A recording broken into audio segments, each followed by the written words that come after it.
Piazza Castello.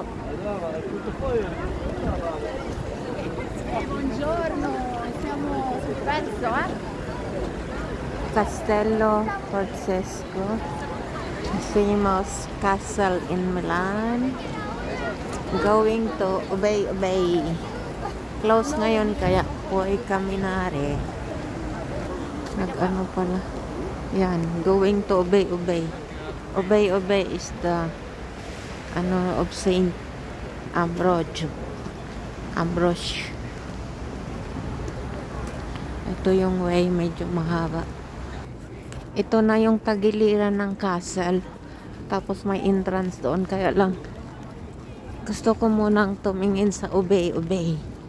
Ubay is yan, yung mga market. Open market.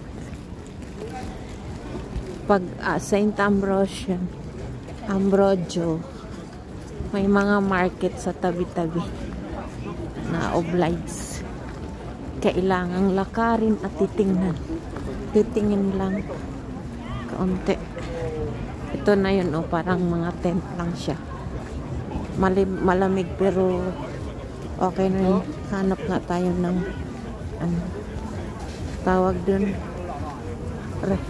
hot wine. Tara. Ito may mga pagkain na pero street food. Mabaho na. Connected sa Cadorna Station. Tingnan ko muna dito. Anong meron? Baka may sila. Magkano kaya dito? May mga tinapay. May bean brûlée. May hot wine. Likod, yung sa atin yung porchetta. At saka yung bean brûlée, hot wine, yan.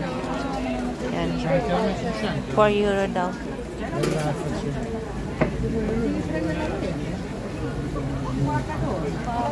Sarap. Hot wine. Red wine. Kain muna ako.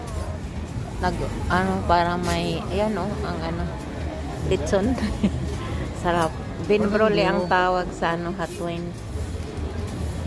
Yan ang niya, ingredients. Okay.